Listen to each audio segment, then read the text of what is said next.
ধর্ষণের ইস্যু থেকে মুখ ঘুরিয়ে, হত্যার ইস্যু থেকে মুখ ঘুরিয়ে মীনাক্ষী দেবীরা, সেলিম বাবুরা, শুভেন্দু অধিকারীরা, কর্পোরেট ব্যবসাদার লবি, হাসপাতালের কর্পোরেট হাসপাতাল লবি এবং আনন্দবাজারের মতো গডি মিডিয়া পুরোটা এখন দুর্নীতির ইস্যুতে মনোনিবেশ করার চেষ্টা করছেন। আপনারা যে রাজনীতিটা করছেন সেই রাজনীতি আমরা করতে দেব না। পশ্চিমবঙ্গ বাংলাদেশ নয়, পশ্চিমবঙ্গের মুখ্যমন্ত্রী শেখ হাসিনা নয়। এখানে ভোট হয়, এখানে 400 জনকে হত্যা করা হয়নি যে ভোটের বাইরে গিয়ে আপনারা সরকার ফেলে দেওয়ার চেষ্টা করবেন। আমরা জুনিয়র ডাক্তার বাবুদের বলি, আপনারা ভারতবর্ষের ওই কৃষকদের থেকে বড় আন্দোলন করেননি। 1 বছর ধরে আন্দোলন করা সত্ত্বেও মোদি তাদের সঙ্গে কথা বলেনি।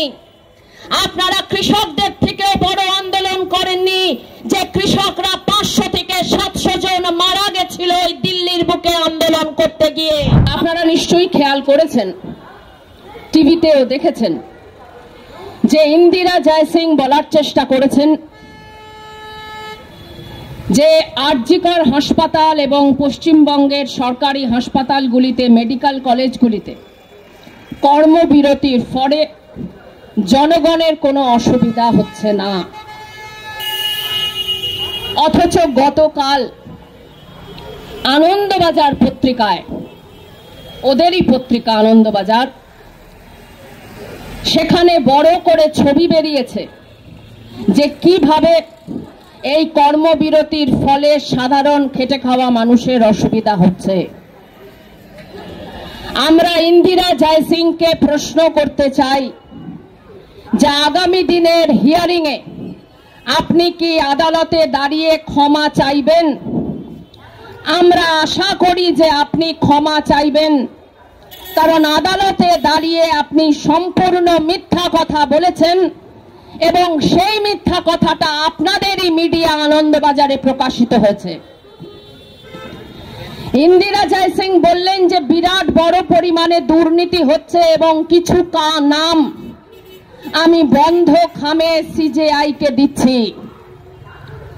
যারা আমার সামনে বসে আছেন এবং যারা দূরে দাঁড়িয়ে শুনছেন, প্রত্যেকেই আমরা জানি যে ভারতবর্ষে এই দুর্নীতির এজেন্ডাকে কেন্দ্র করে কিভাবে নরেন্দ্র মোদী গোটা ভারতবর্ষকে বিরোধী মুক্ত করার চেষ্টা করে যাচ্ছেন।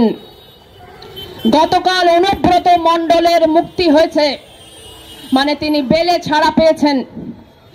আপনারা জানেন অরবিন্দ কেজরিওয়াল থেকে শুরু করে ভারতবর্ষের প্রতিটি বিরোধী দলের নেতাকে দুর্নীতির অভিযোগে কখনো সিবিআই এবং কখনো ইডি গ্রেপ্তার করেছে।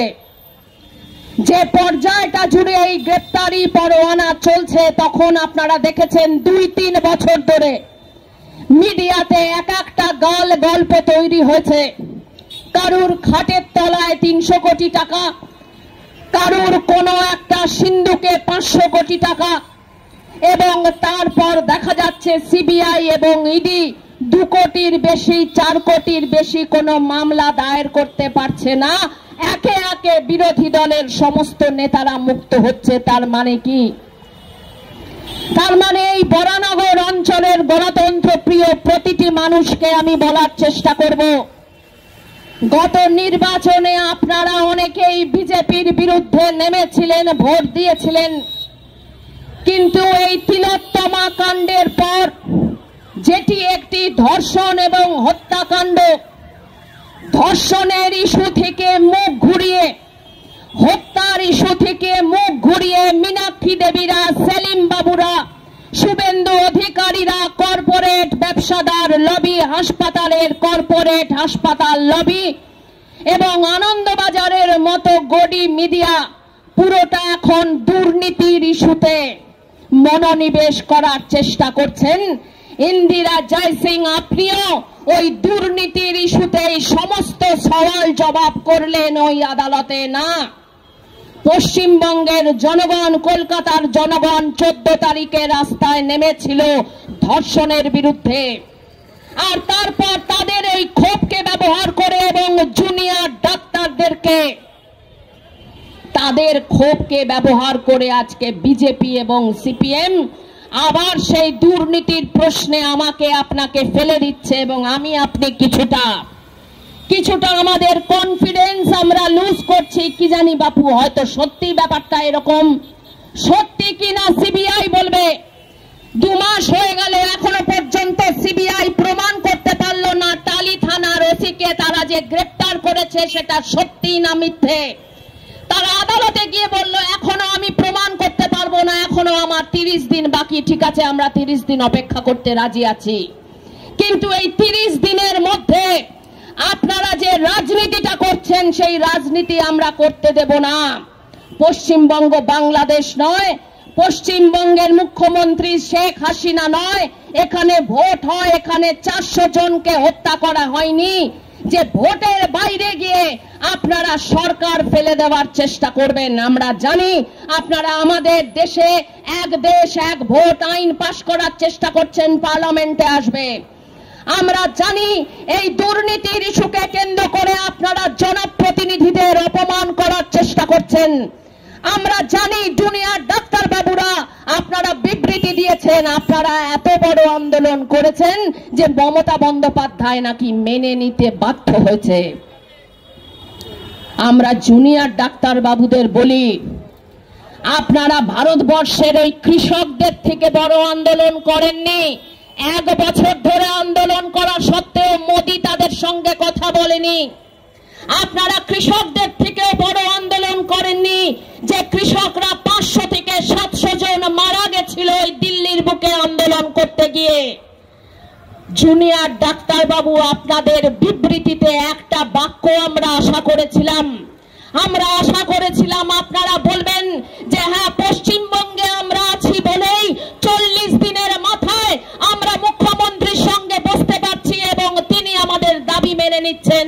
এখানে যদি নরেন্দ্র মোদী থাকতো তাহলে 1 বছর ধরে আন্দোলন করলেও 500টা লাশ পড়লেও আমাদের সঙ্গে কথা বলতো না।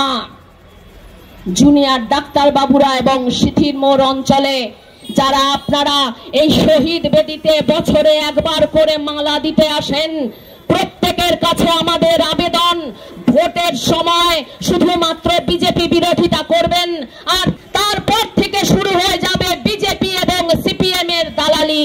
এটা করবেন না। বিজেপি এবং সিপিএম ভোটে হারাতে পারবে না, পরে হারাবে। তাই আসুন, ওই দিল্লির ইউপিএ সরকার তার দুর্নীতির বিরুদ্ধে যখন গোটা ভারতবর্ষের মানুষ নেমেছিল আন্না হাজারে, সেই আন্দোলনকে ব্যবহার করে বিজেপি এসেছিল আর আজকে 10 বছর ধরে বিজেপি আমার আপনার ঘাড়ের ওপর বসে আছে। তাই সিথির মোড় অঞ্চলের প্রতিটা গণতন্ত্রপ্রিয় মানুষের কাছে আবেদন করছি, ওই দুর্নীতির আন্দোলনে আপনারা মাথাটাকে সারেন্ডার করবেন না। ধর্ষণের আমরা বিচার চাই, অবশ্যই দুর্নীতির বিচারও চাই, কিন্তু দুর্নীতিকে কেন্দ্র করে ইডি এবং সিবিআই এবং রাজ্য সরকারকে ফেলে দেওয়ার চক্রান্তে আমরা অংশগ্রহণ করব না। ইন্দিরা জয়সিং এর কাছে আবার চ্যালেঞ্জ হইল, আপনি ক্ষমা চাইবেন আদালতের বুকে দাঁড়িয়ে, এটা আমরা আশা করব। এই কথা বলেই আমি আমার বক্তব্য শেষ করছি। নমস্কার।